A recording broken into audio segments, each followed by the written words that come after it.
अस्सलाम वालेकुम। उम्मीद है आप सब खैरियत से होंगे। आज 19 जनवरी 2024 है। और जब आप ये वीडियो देख रहे होगे तो 20 जनवरी 2024 हो चुका होगा। और आज की वीडियो बेसिकली हमारी एक टेक्सटाइल कंपनी के शेयर के हवाले से, इमेज पाकिस्तान लिमिटेड। कोई डिटेल प्रेजेंटेशन नहीं है।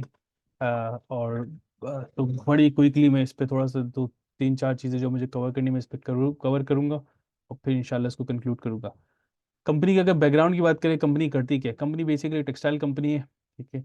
और इसका principal active company is manufacturing sale of embroidery fabrics, ready to wear garments, polyester, filament yarn.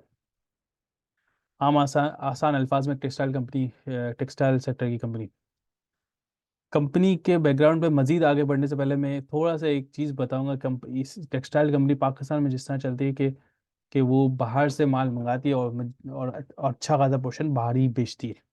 तो बाहर से मंगाना और बाहर सेल करना, तो इसके लिए जो ये कम्युनिकेशन चैनल या जो ट्रांसपोर्टेशन चैनल यूज़ करती है इस तरह की कंपनी, वो शिप और सी रूट होता है। तो इस हवाले से मेरा आज की प्रेजेंटेशन है।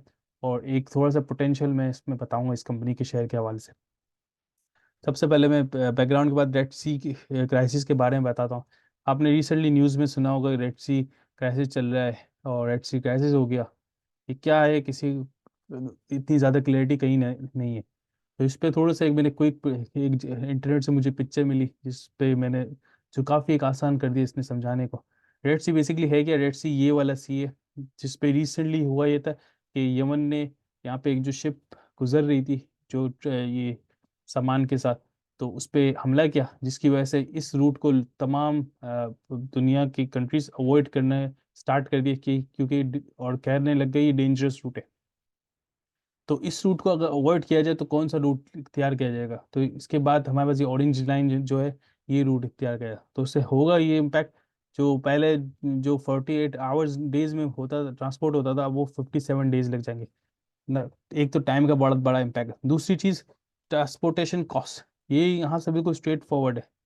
मिसाल के तौर पे अगर यूरोप से कोई यहाँ पे आ रहा है कुछ माल देने, समझ लें पाकिस्तान इस साइड पे इधर आ रहा है, तो अब उसको क्या करना पड़ेगा? पूरा इतना लंबा रूट लेके और फिर यहाँ आएगा, तो इससे कॉस्ट भी बढ़ जाएगी टाइम के साथ साथ। तो ये बेसिकली रेड सी क्राइसिस फिलहाल ये है। तो इस हवाले से जितने भी सेक्टर्स और जितने भी पाकिस्तान की इकोनॉमी की बात करें, पाकिस्तान में जितने भी ऐसे सेक्टर हैं जो बाहर से मंगाते हैं या बाहर बेचते हैं, तो वो इम्पैक्ट करेंगे। अब मैं वापस टेक्सटाइल सेक्टर पे आया। टेक्सटाइल कंपनी, जैसे मैंने जिक्र किया, टेक्सटाइल कंपनी ये काम ऐसी कंपनी होती है जो जो पाकिस्तान में मंगाती है माल और पाकिस्तान से माल बाहर भेजती है और थ्रू शिप चैनल। तो ये रेड क्राइसिस, सी क्राइसिस का एक अच्छा खासा इम्पैक्ट पड़ेगा। इम्पैक्ट क्या होगा कि इस तरह की कंपनी के कॉस्ट में इम्पैक्ट पड़ेगा। ट्रांसपोर्टेशन कॉस्ट ज़्यादा होगी, डिस्ट्रीब्यूशन कॉस्ट ज़्यादा होगी और इनकी प्राइस ज़्यादा बनेगी, जिसकी वजह से एक ओवरऑल एक कस्टमर का थोड़ा डाउनफॉल नजर आएगा फिलहाल, टेम्परेरी। लेकिन मैं आई एम श्योर कि रेड सी क्राइसिस ज़्यादा नहीं होगा चलेगा। इसकी वजह है कि इसमें बहुत सारे कंट्रीज इन्वॉल्व हैं। सिर्फ एक पाकिस्तान इंक्लूड नहीं है, इसके पाकिस्तान के अलावा एशियन कंट्रीज बहुत ज़्यादा है।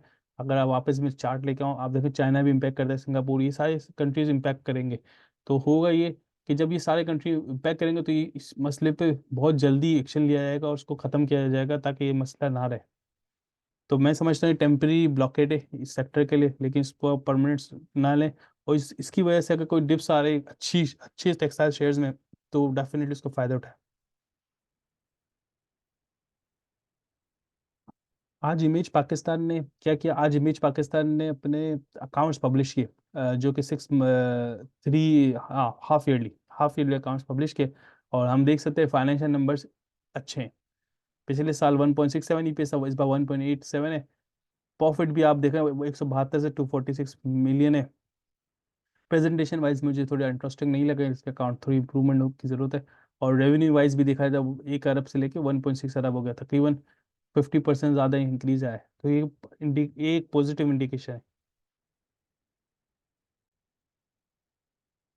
इसके बाद अब इसके अलावा हम बात की जाए, आज इस कंपनी के शेयर ने एक अच्छा खासा साढ़े लोअर लॉक लगाया, 7.5% डिक्लाइन है। क्यों आया? एक तो इसकी वजह है, कंपनी ने जब रिजल्ट अनाउंस किया तो लोगों की बड़ी एक्सपेक्टेशन थी कि ये कंपनी बहुत कुछ देगी। लेकिन ऐसा है नहीं, कंपनी ने दिया नहीं। और उसकी ना देने की भी वजह, डेफिनेटली वजह है। और क्या दिया और क्या नहीं दिया, इस पर हम जिक्र करते हैं यहाँ पे।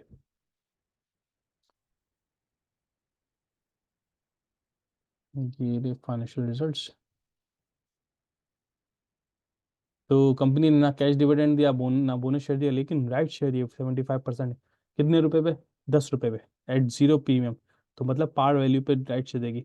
बुक क्लोजर क्या है होगी? बुक क्लोजर इस नोटिफिकेशन में इन्होंने बोला बुक क्लोजर 25 जनवरी होगी। जब इसके बाद जैसे ही नोटिफिकेशन है, इसके बाद एक मजीद नोटिफिकेशन इन्होंने वापस सबमिट किया, जिसमें बताया गया कि बुक क्लोजर वो होगी जो जो हम बाद में बताएंगे। तो अभी मतलब ये लाइन बेकार हो गई, 25 तारीख की बुक क्लोजर नहीं है, बाद में खुद ही बताएंगे कौन सी तारीख होगी एक चीज।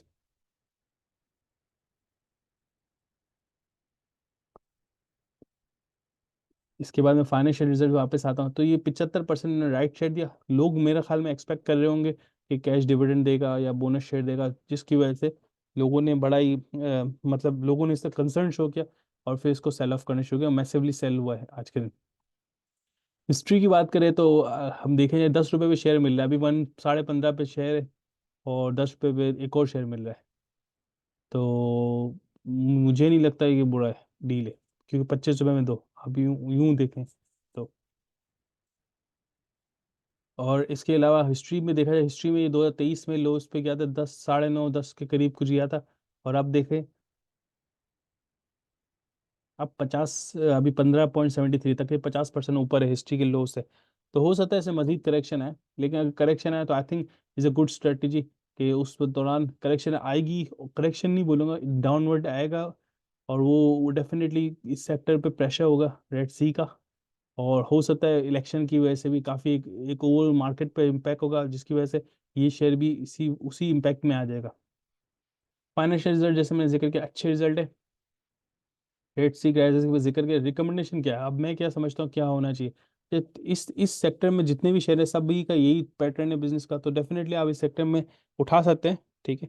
इसमें अगर मैं बात करूँ, गुल अहमद हो गया, निषाद मिल हो गया, इंटरलूप हो गया, ये सारे सेक्टर से इम्पैक्ट है, इम्पैक्ट करेंगे इसी क्राइसिस से। तो उस पर आप मेरे ख्याल में डेफिनेटली फ़ायदा उठाना चाहिए। बाकी पाकिस्तान सिचुएशन की बात करें, हमें आईएमएफ के लोन की अमाउंट भी मिल गई, जिसकी वजह से हम देख सकते हैं कि ट्रेड डेफिसिट कम हो गया। तो ये इंडिकेट करता है आईएमएफ की तरफ से मिल गई। इकोनॉमिक सिचुएशन पॉजिटिव है, आउटलुक पॉजिटिव है। तमाम हम मीट कर रहे हैं, नई इन्वेस्टमेंट भी हम सुनने तो आ रही है।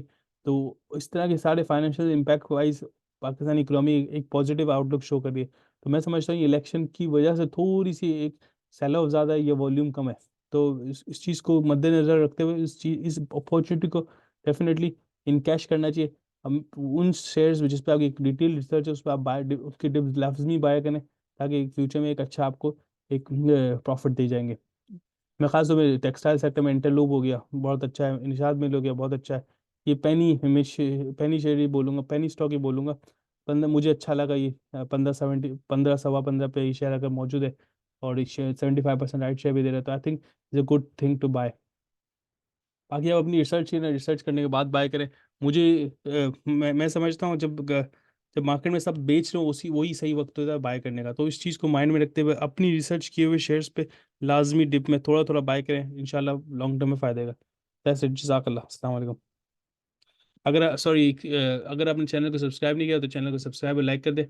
और इंशाल्लाह कोई वीडियो में कोई चीज़ की मिसिंग हो या कोई चीज़ मिस्टेक हो तो लाजमी बताएं, इंशाल्लाह मैं इसको आने वाले वक्त में कवर करूँगा। जज़ाकल्लाह, अस्सलाम वालेकुम।